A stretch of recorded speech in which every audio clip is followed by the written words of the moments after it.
Gelombang migrasi besar mengguncang perbatasan Ceuta, wilayah enklave Spanyol yang berada di Afrika Utara.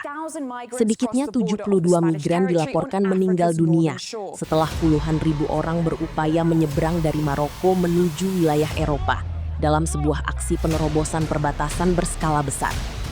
Peristiwa ini memicu pertanyaan mengenai bagaimana ribuan hingga puluhan ribu migran dapat berkumpul dan mengordinasikan pergerakan tersebut dalam waktu singkat. Sejumlah pihak kini menyoroti kemungkinan adanya faktor lain yang memengaruhi terjadinya lonjakan migrasi tersebut.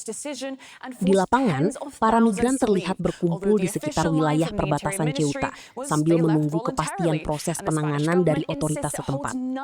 Pemerintah Spanyol dan Maroko terus melakukan pengawasan terhadap situasi, sementara Uni Eropa mulai membahas langkah penanganan terhadap meningkatnya tekanan migrasi. Ceuta dan Melilla menjadi titik penting dalam jalur migrasi karena merupakan satu-satunya perbatasan darat Uni Eropa dengan benua Afrika. Kawasan ini telah lama menjadi tujuan bagi para migran yang mencari kehidupan lebih baik di Eropa. Israel has declared a state of emergency in Ceuta following the crisis over its immigration policy. Maybe before it continues lecturing us, it's time it explained to the world why it still maintains colonial enclaves in Africa. While others seized on the moment to settle scores with a country that dared to recognize Palestine. My congratulations to the President of the Government of Spain, Pedro Sánchez, on his deep commitment to welcoming immigration and human diversity. As someone who shows great concern for Hamas and the residents of Gaza, I call on him to translate words into deeds. Open the doors of Spain and grant refuge to the residents of Gaza who are seeking to emigrate. This is an excellent opportunity to contribute a little more to Spain's human diversity.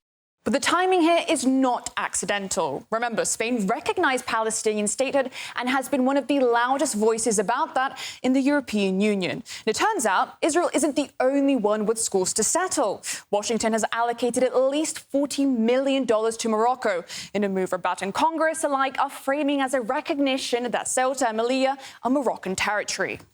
The committee notes the historic alliance between the United States and Morocco as formalized in 1786 by the Moroccan-American Treaty of Peace and Friendship. The committee notes that the Spanish-administered cities of Ceuta and Melilla are located in Moroccan territory and remain the subject of Morocco's long-standing claim.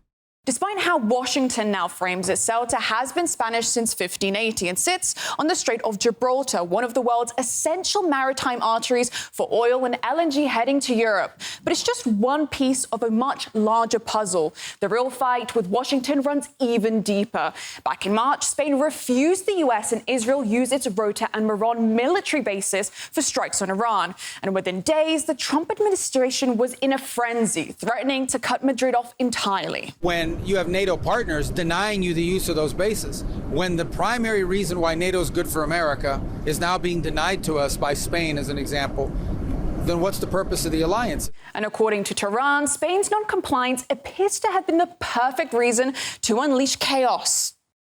An operation organized by Washington and Tel Aviv, coordinated with certain neighboring authorities to destabilize Spain, punishment for the country that dared to challenge the American empire and its Israeli henchmen. The empire never tolerate defiance.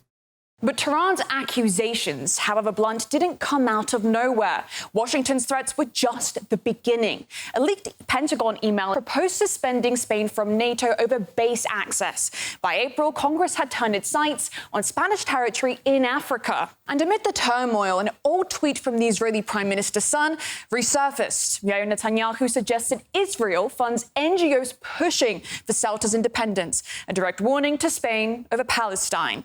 Let's make a deal. We won't fund NGOs in your country calling you to give away Ceuta and Melilla.